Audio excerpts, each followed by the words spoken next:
तो आज के क्लास में हम लोग देखने वाले हैं एग्जाम्पल नंबर 12 का सॉल्यूशन। ठीक है, एटलीस्ट और रिमेनिंग 3 क्वेश्चन इसमें से और बच गया है जो एग्जाम्पल के लिए है।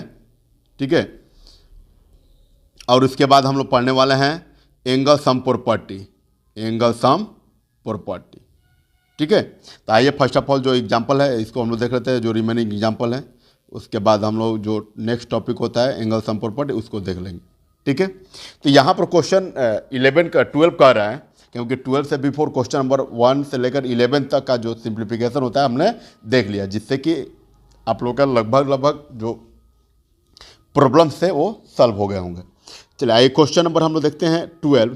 कह रहा है इन the given figure P Q and R S R 2 mirror. अच्छा, ये पी क्यू और आर एस ये 2 मिरर है। ठीक है, जो अपोजिट डायरेक्शन में क्या किया गया है, प्लेस किया गया है, जो पैरेलल भी है। ठीक है, जो अपोजिट डायरेक्शन में रखा गया है, जो पैरेलल भी है। ठीक, अब कह रहा है कि an incident ray A B. अच्छा, ए बी जो होता है इंसिडेंट रे।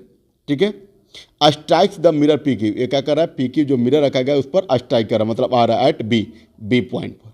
ठीक है, the reflected ray moves along the path of B C. अच्छा, जो रिफ्लेक्टेड रे बी सी है वो क्या कर रहा है, मूव कर रहा है वहाँ से, मतलब ए सी हो गया, ए बी हो गया इंसिडेंट रे और बी सी हो गया रिफ्लेक्टेड रे। क्योंकि लाइट जब भी हम लोग मिरर पर डालते हैं तो मिरर क्या कर देता है, वहाँ से रिफ्लेक्ट कर देता है। ठीक है, तो यहाँ से रिफ्लेक्ट BC को किया और फिर BC के सामने जो BC है, जहाँ पर BC रिफ्लेक्ट किया है, फिर यहाँ पर भी तो एक मिरर है और ये भी मिरर क्या करेगा, उसी डायरेक्शन में रिटर्न बैक भेज देगा। ठीक है, तो वो कह रहा है कि BC and strike the mirror RS। ये BC जो होता है स्ट्राइक कहाँ पर कर रहा है, RS पर कर रहा है, एट C पर।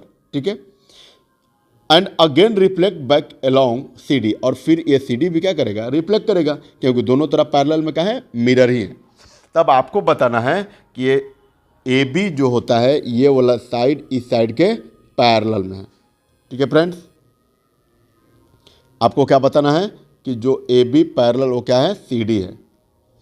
ये वाला लाइन और ये वाला लाइन जो होता है एक दूसरे को पैरेलल में है। ठीक है, तो अब इसलिए है कि पैरेलल में है ना, क्योंकि इसमें देख रहे हैं कि ये दोनों लाइन जब PQ और RS क्या हो, एक पैरेलल लाइन में हो या पैरेलल मिरर हम लोग बोल सकते हैं। जब पैरेलल लाइन हो तो उसके लिए ट्रांसवर्सल लाइन ए भी काम करेगा, ए भी ट्रांसवर्सल लाइन, ए भी ट्रांसवर्सल लाइन। ठीक है, बहुत सारे इसमें ट्रांसवर्सल लाइन, तो इसके द्वारा जो बना हुआ एंगल्स होते हैं वो सब के सब एक इक्वल होंगे। ठीक है, तो आइए देखते हैं।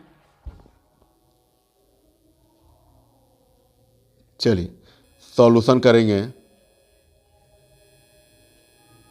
तो फर्स्ट ऑफ ऑल गिवन लिखेंगे कि गिवन में क्या है कि P Q parallel R S, P Q parallel R S and A B and C D, A B and C D are incident ray, are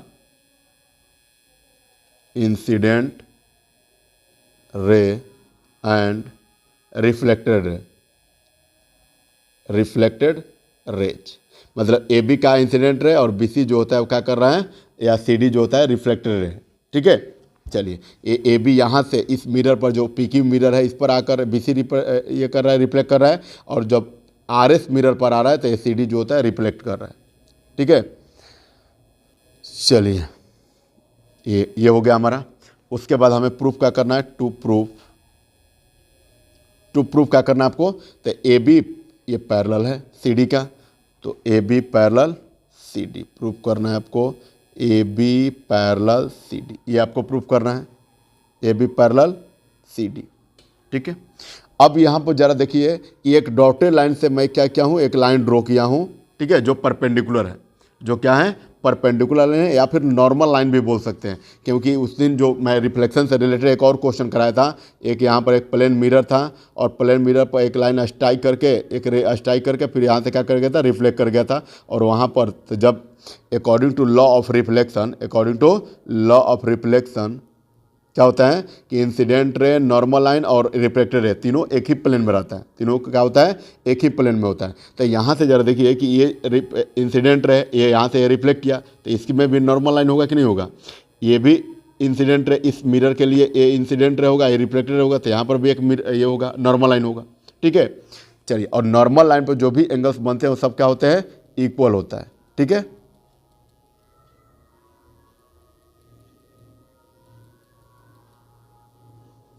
चलिए यहाँ से इरेज कर देते हैं इसको। ये हो गया। तो हम लोग क्या करेंगे, कंस्ट्रक्शन कर लेंगे, क्योंकि डॉटेड लाइन से जो भी हम लोग फिगर में करते हैं वो कंस्ट्रक्शन के अंडर में आता है। मैं ऑलरेडी कर चुका हूँ कंस्ट्रक्शन। क्या किया, क्या किया है, draw a B M and C N, यहाँ से एक बी एम एंड एक सी एन, ठीक है। Draw B M and C N normals या फिर परपेंडिकुलर भी बोल सकते हैं। क्या बोल सकते हैं, perpendicular to P Q and R S, P Q and R S. ये पी क्यू पर कर दिया मैंने, सॉरी ये वाला लाइन पी क्यू पर है और ये वाला आर एस पर है। चलिए P Q and R S. अब आइए हम लोग प्रूफ में जब चलेंगे तो प्रूफ में हम लोग क्या देख रहे हैं कि जब हम लोग प्रूफ में चलेंगे तो क्या आपको मिलेगा। अगर बाय द वे मैं करूंगा कि बी एम जो होता है परपेंडिकुलर है, बी एम क्या है, परपेंडिकुलर है, और B M and C N जब परपेंडिकुलर होगा तो आपको क्या मिलेगा कि बी एम और सी एन ये पैरेलल होगा। ये वाला लाइन और ये वाला लाइन क्या होगा, पैरेलल होगा, क्योंकि ये भी 90 डिग्री एंगल बना रहा है और ये भी 90 डिग्री बना रहा है। तो जब 90 डिग्री एंगल बना रहा है तो इसका मतलब ये भी पैरेलल ही है। दोनों जो बी एम और जो सी एन है ये तीनों एक ही डायरेक्शन में जा रहा है, दोनों लाइन, ठीक है। तो यहाँ से लिखेंगे कि here B M perpendicular P Q and C N perpendicular on R S. ये बी एम जो होता है, सॉरी बी एम जो होता है पी क्यू पर है, बी एम जो होता है पी क्यू पर परपेंडिकुलर है, और सी एन जो होता है आर एस पर परपेंडिकुलर, ठीक है। And R S and P Q parallel R S, ये लाइन भी तो पैरेलल है ना, and P Q parallel R S. So हम लोग क्या बोल सकते हैं, B M parallel also N C N, B M parallel C N, B M parallel C N, ये लिख दिया, B M parallel C N. और आप एक बात बताइए कि अगर मैं यहाँ पर मिरर रखूँ, यहाँ से इंसिडेंट रे इंटर कर रहा है, तो इंसिडेंट रे जब एक मिरर पर इंटर करेगा तो वो वहाँ से क्या करेगा, रिफ्लेक्ट कर देगा उतना ही एंगल में क्या करेगा, रिफ्लेक्ट करेगा। तो एंगल ऑफ इंसिडेंट और एंगल ऑफ रिफ्लेक्शन दोनों क्या होता है, इक्वल होता है according to law of reflection. तो यहाँ से एंगल जो होता है I is equal to R, मतलब एंगल ऑफ इंसिडेंट और एंगल ऑफ रिफ्लेक्टेड जो होता है वो इक्वल हो गया, ठीक है। तो यहाँ से जो होता है हमारा इक्वल हुआ, तो यहाँ पर हम लोग क्या लिख सकते हैं, now angle 1 is equal to angle 2, angle 1 is equal to angle 2, angle 1 is equal to 2, and यहाँ पर क्या है 3 is equal to 4, angle 3 is equal to 4, angle 3 is equal to 4। कैसे भाई हुआ, तो according to law of reflection, ठीक है। लॉ ऑफ रिफ्लेक्शन में क्या कहता है कि angle of incident is equal to angle of reflection, यही होता है ना, मैंने लिख दिया क्लियरली के लिए, ठीक है। अब यहाँ पर कह रहा है कि ऑल्सो जो होता है क्या होगा, बी एम जब परपेंडिकुलर होगा सी एन का, बी एम ऑलरेडी है भी, बी एम जो होता है वो पैरेलल होगा सी एन का, एंड तो बी सी क्या करेगा, ट्रांसवर्सल लाइन होगा, ये वाला लाइन और ये वाला लाइन जब क्या होगा, पैरेलल होगा, तो बी सी जो होता है इस लाइन का ट्रांसवर्सल लाइन का काम करेगा, बी सी जो होता है क्या करेगा, ट्रांसवर्सल लाइन का करेंगे। लिखेंगे when B M parallel C N and B C is a transversal, B C is a transversal line, ये हो गया ट्रांसवर्सल लाइन। तो इसके द्वारा भी बना हुआ जो एंगल होता है ये भी इक्वल होगा, मतलब you can say that angle 2 is equal to angle 3, क्योंकि ये जरा देखिए ये हो गया पैरेलल लाइन, ये रिफ्लेक्टेड है, तो ये angle A is equal to angle A according to alternate interior angle. तो यहाँ पर हम लोग क्या लिख सकते हैं, angle 2 is equal to angle 3, यहाँ से angle 2 is equal to angle 3। तो अब हम लोग क्या करेंगे कि एंगल 2 इज इक्वल टू क्या है, एंगल 1 है, एंगल 2 इज इक्वल टू क्या है, एंगल 1 है। यहाँ पर लिख लेंगे अल्टरनेट इंटीरियर एंगल, क्लियरली लिख लीजिए, ठीक है। अब यहाँ से आपका मिला angle 2 is equal to angle 3। अब हम लोग क्या करेंगे कि एडिंग करेंगे कि सारे के सारे देख रहे हैं कि angle 1 is equal to angle 2 है, एंगल 3 इज इक्वल टू 4 है, तो क्या एंगल 2 इज इक्वल टू 3 नहीं होगा, है ना। मतलब यहाँ पर जो होता है, इसलिए हम लोग कह सकते हैं angle 1 is equal to angle 2 is equal to angle 3 is equal to angle 4। ये हो गया, ठीक है। अब जरा देखिए कि हम लोग क्या करेंगे कि इसको ऐड कर लेंगे इसके साथ, मतलब angle 1 plus 2 angle 3 plus angle 4। So angle 1 plus angle 2 is equal to angle 3 plus angle 4। यहाँ से इस पार्ट को मैंने ऐड कर दिया, यहाँ से इस पार्ट को ऐड कर दिया, क्योंकि दोनों क्या है, सारे के सारे जो एंगल 1 2 3 एंड 4 जो होते हैं सबके सब इक्वल है। तो इक्वल जब है तो हम लोग इसको इधर साइड ऐड कर दिए, इसको इधर साइड ऐड कर दिए, है ना। तो जब ऐड करेंगे तो आपको क्या मिलेगा, एंगल 1 प्लस एंगल 2 मिलाकर जरा देखिए तो एंगल 1 प्लस एंगल 2 मिलाकर क्या बना है, ए बी सी एंगल बना। तो यहाँ पर हम लोग लिख सकते हैं angle A B C is equal to angle 3 और 4 मिलाकर क्या बनेगा, बी सी डी। एंगल 3 और एंगल 4 मिलाकर बी सी डी बनेगा, बी सी डी एंगल बना, ठीक है। तो अब एक बात बताइए कि जब ये वाला जो एंगल होता है अगर इस एंगल का इक्वल में हो जाए, ठीक है, तो हम लोग क्या करेंगे कि pair of alternate interior angle ये इक्वल है, pair of alternate interior angle equal है। तो जब pair of alternate interior equal हो जाएगा, so you can say that the given lines are parallel, क्योंकि जो अल्टरनेट इंटीरियर होता है या करस्पॉन्डिंग एंगल इक्वल होता है या अल्टरनेट एक्सटीरियर एंगल जो होता है इक्वल होता है, तो हम लोग क्या कर सकते हैं, जब पैरेलल लाइन होता है तभी वो इंटरसेक्ट करेगा। जब टू पैरेलल लाइन को एक ट्रांसवर्सल लाइन इंटरसेक्ट करे तभी ना पॉसिबल होगा alternate interior angle equal, alternate exterior angle equal या फिर करस्पॉन्डिंग एंगल सारे इक्वल होगा, ठीक है। तो यहाँ पर अभी तो हमारा वहीं बना है angle A B C is equal to angle B C D, angle ये वाला इज इक्वल टू एंगल ये वाला। So we can say that, यहाँ पर लिखेंगे there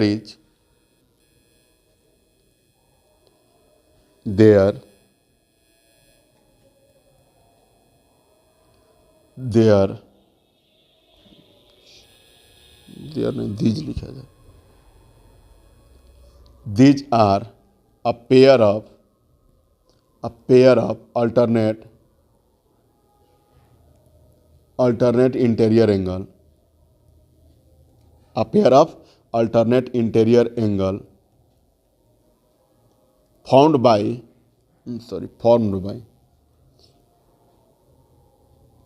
by lines AB and CD, line सही है ना, AB and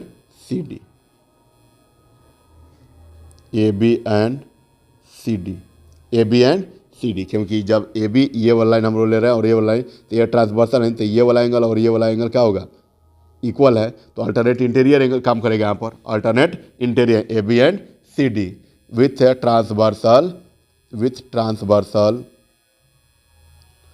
ट्रांसवर्सल BC, क्योंकि जब ये वाला हम लोग क्या बोल रहे हैं कि ये वाला लाइन और ये वाला लाइन हो तो एक BC ट्रांसवर्सल लाइन का काम करेगा।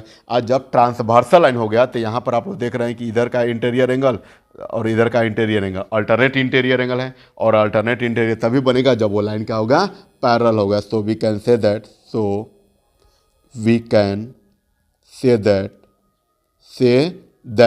क्या हम लोग बोल सकते हैं, ए बी पैरेलल CD, और यही आपको क्या करना था, प्रूव करना था, हेंस प्रूव्ड, है ना। यही क्या करना था, हमको प्रूव करना था, क्योंकि इसमें और इसमें जो होता है अल्टरनेट इंटीरियर एंगल बन रहा है, तो अल्टरनेट इंटीरियर तभी पॉसिबल होगा जब वो दोनों लाइन पैरेलल होगा, उस पैरेलल लाइन को एक ट्रांसवर्सल लाइन इंटरसेक्ट करेगा, ठीक है। आई होप ये क्वेश्चन आपको समझ में आया होगा, ठीक है। हमने क्या कर दिया, AB और CD को पैरेलल दिखा दिया, ठीक है। आइए एग्जाम्पल नंबर 13 हम लोग देखते हैं। एग्जाम्पल नंबर 13, एग्जाम्पल नंबर हमारा 13 है। करें in the given figure P is a transversal line to transverse the line M and M। ये कह रहा है कि जो लाइन P है ये क्या कर रहा है, लाइन M और N जो होता है उसको क्या कर रहा है, उसको ट्रांसवर्स कर रहा है, मतलब ठीक है, उसको क्या कर रहा है, इंटरसेक्ट कर रहा है, ठीक है।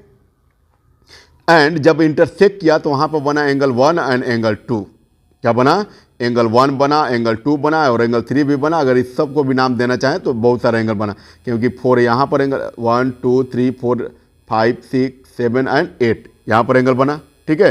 बट हमें जिस चीज़ को चाहिए मैं उसी चीज़ को हम लोग बात करेंगे।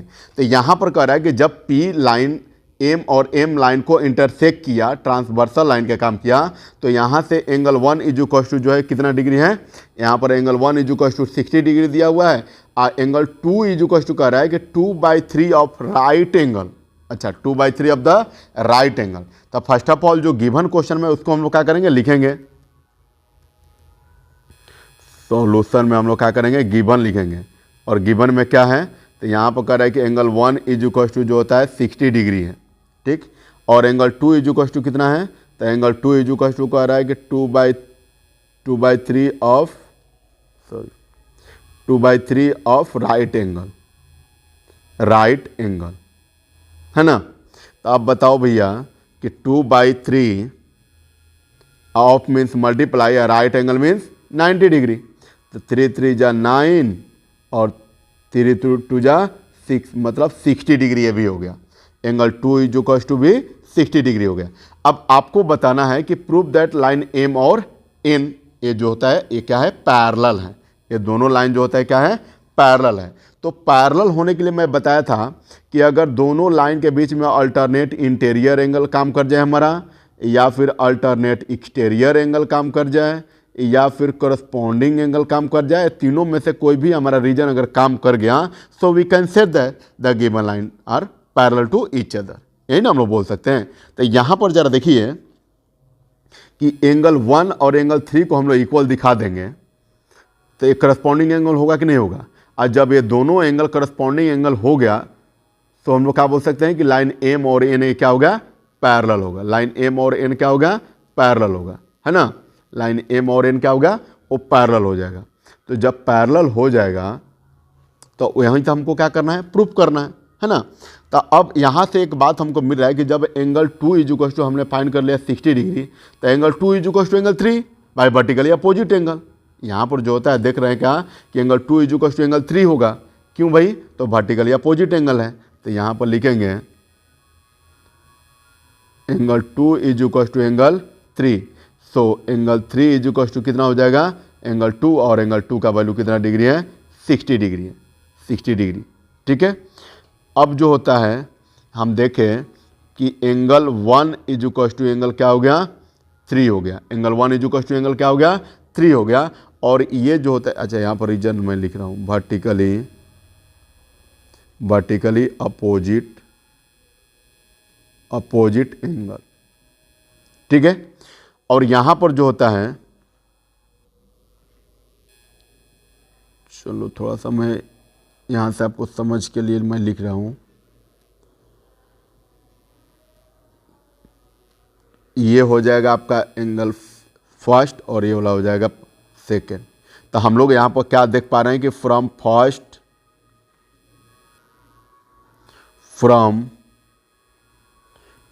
एंड सेकेंड, तो फ्रॉम फर्स्ट एंड सेकेंड से हम लोग क्या देख पा रहे हैं कि एंगल 1 इजुकस टू जो होता है 60 डिग्री है, एंगल 3 इजुकस टू भी क्या हो गया, 60 डिग्री हो गया, बिकॉज एंगल 2 इजुकस to angle 3 due to the vertically opposite angle, ठीक है। तो यहाँ पर हम लोग देख रहे हैं कि दोनों इक्वेशन का जो होता है, दोनों फ्रॉम फर्स्ट और सेकेंड का जो होता है RHS पार्ट इक्वल है।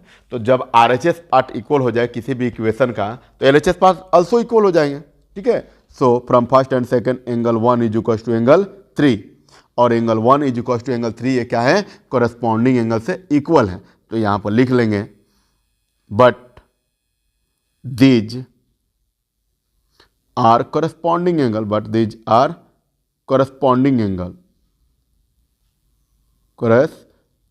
angle, angles formed by lines कहाँ पर हैं, तो lines M and N with a transversal, कौन सा ट्रांसवर्सल होगा, ट्रांसवर्सल P, ठीक है। तो जब ये वाला एंगल और ये वाला एंगल करस्पॉन्डिंग एंगल है, तो करस्पॉन्डिंग एंगल कब पॉसिबल होगा, तो कि जब 2 लाइन पैरेलल हो और उसको एक ट्रांसवर्सल इंटरसेक्ट करें, ठीक है। सो ये क्या होगा, एम पैरेलल एन, हम लोग क्या बोल सकते हैं कि एम और एन क्या होगा, पैरेलल होगा, हेंस प्रूव्ड, हेंस क्या हो गया, प्रूव्ड हो गया, यही हमें प्रूव करना था। ठीक है, तो जब भी पैरेलल लाइन को दिखाना हो तो पैरेलल लाइन को दिखाने के लिए या तो फिर आप अल्टरनेट इंटीरियर एंगल उसमें से दिखा दीजिए एंगल को, या फिर अल्टरनेट एक्सटीरियर एंगल को दिखा दीजिए, या फिर करस्पॉन्डिंग एंगल को, तीनों रीजन में से किसी भी एक रीजन को लेकर सर्टिफाई करा दीजिए, वो आपका क्या हो जाएगा, उससे हम लोग बोल सकते हैं कि जो गिवन लाइन्स होगा वो क्या होगा, पैरेलल होगा। ठीक है फ्रेंड्स, जो गिवन लाइन्स होगा वो क्या होगा, पैरेलल होगा।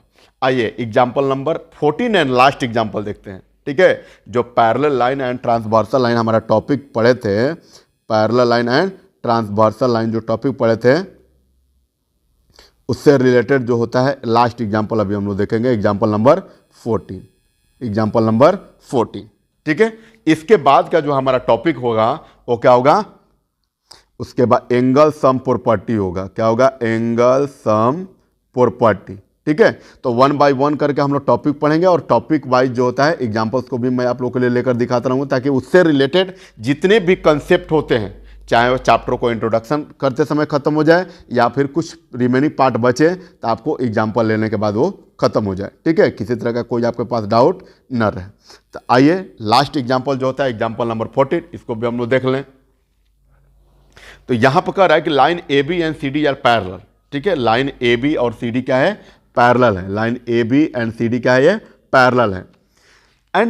And P is any point between the two lines. अच्छा, ये कह रहा है कि P जो होता है कहीं पर भी पॉइंट P जो होता है वो दोनों लाइन ए बी और सी डी के बीच में है। ठीक है, बिटवीन द टू लाइन्स, जैसा कि आप फिगर में देख पा रहे हैं।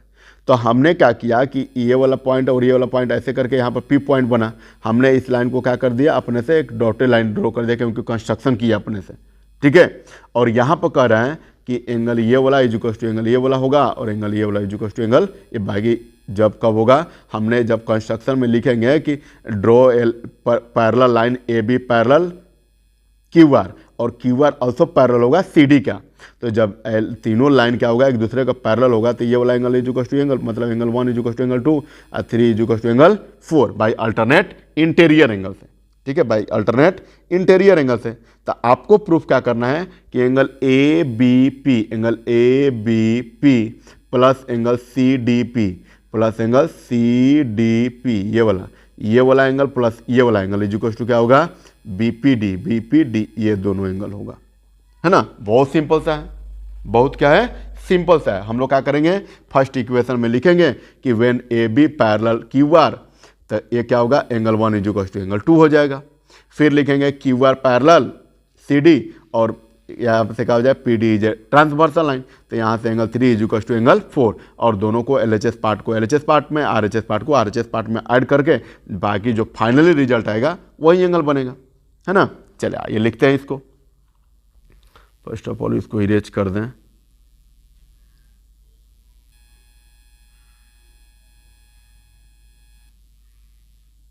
चलिए, तो यहां से हम लोग क्या करेंगे, सॉल्यूशन में जब चलेंगे तो लिखेंगे फर्स्ट ऑफ ऑल जो गिवन है उसको लिख लेते हैं। Given A B parallel C D, A B parallel C D and A B parallel C D and through a point P draw a line and draw a line, draw a another line, draw a another line, another line, another line through point P which is parallel to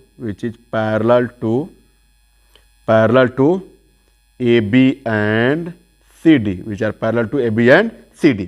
हमने क्या किया कि जो question में कह रहा था कि AB पैरेलल CD दिया हुआ है, ठीक है, उसके बाद जो होता है एक पॉइंट P से हमने एक लाइन QR को क्या कर दिया, ड्रॉ कर दिया, जो पैरेलल होगा AB का और CD का। ठीक है, अब हम लोग चलेंगे किसमें, अब हम लोग को क्या करेंगे, तो इसमें जब चलेंगे कि when AB parallel CD and BP is a transversal line, BP is a transversal line, transversal line, ये क्या होगा, ट्रांसवर्सल लाइन होगा। तो जब ट्रांसवर्सल लाइन होगा तो मैं क्या देख पा रहा हूँ कि A B parallel C D होगा, तो ये वाला एंगल इज इक्वल टू एक बोला, angle 1 is equal to angle 2 मैं लिख सकता हूँ, ठीक है। So angle 1 is equal to angle क्या होगा, 2 होगा। कैसे, तो by alternate interior angle, alternate interior angle, ये हो गया आपका फर्स्ट, ठीक है। एंड ऑल्सो ये क्या हो, क्यू आर पैरेलल, सॉरी यहां पर ए बी पैरेलल मैं सी डी किया हूं, A B parallel C D यहां पर नहीं होगा, क्या होगा, A B parallel Q R, A B parallel Q R यहां पर कर लीजिए, A B parallel Q R. अब फिर यहां पर Q R parallel C D जब हो एंड तो जब Q R parallel C D होगा तो ट्रांसवर्सल लाइन का कौन काम करेगा, P D, and P D is a transversal line, P D is transversal line. तो जब ट्रांसवर्सल लाइन होगा तो यहां पर अगर 3 में डाल रहा हूं, यहां पर 4, तो एंगल 3 इज इक्वल टू क्या होगा, एंगल 3 इज इक्वल टू 4 या एंगल 4 इज इक्वल टू 3। ये भी हुआ कैसे, ये हुआ सेकेंड, अब बाई अल्टरनेट इंटीरियर एंगल, है ना, क्योंकि ये दोनों पैरेलल लाइन है, ये दोनों पैरेलल है, तो इसके बीच में ट्रांसवर्सल लाइन, इसको क्या कर दिया, ट्रांसवर्स कर दिया लाइन एम और sorry Q R and C D को। तो उसके बाद जो बना हुआ जो एंगल्स होता है अल्टरनेट इंटीरियर एंगल इक्वल होता है, ठीक है। तो alternate by alternate interior angles, by alternate interior angles, ठीक है, यहां पर मैंने लिख दिया। अब हम लोग क्या करेंगे कि एडिंग 1 and 2, 1 and 2, तो 1 and 2 को ऐड करेंगे तो क्या होगा, यहां पर 1 है और यहां पर 2 है, तो LHS को LHS तरफ और RHS को RHS तरफ।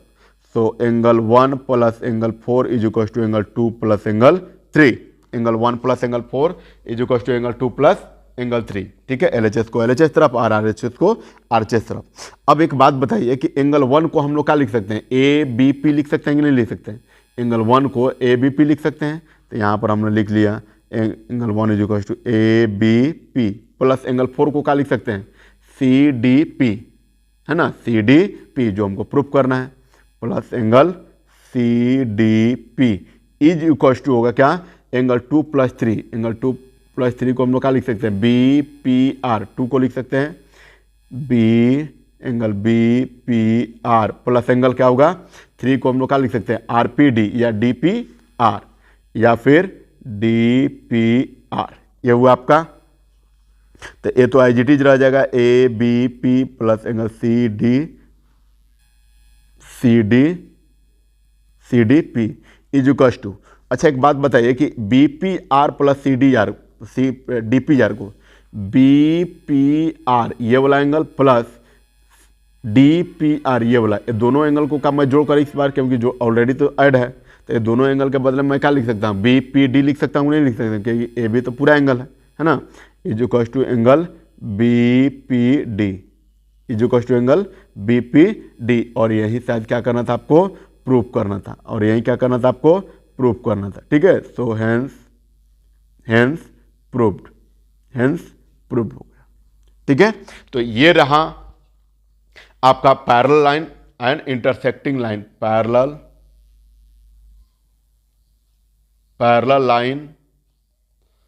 लाइंस एंड इंटरसेक्टिंग लाइन से रिलेटेड जो भी टॉपिक था उससे रिलेटेड एग्जाम्पल्स, जो क्वेश्चन नंबर जो एग्जाम्पल नंबर 1 से लेकर 14 तक को क्वेश्चन किए हमने, ठीक है।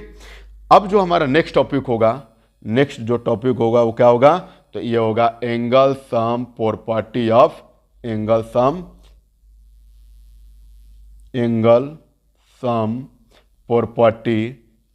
ट्रायंगल, ठीक है।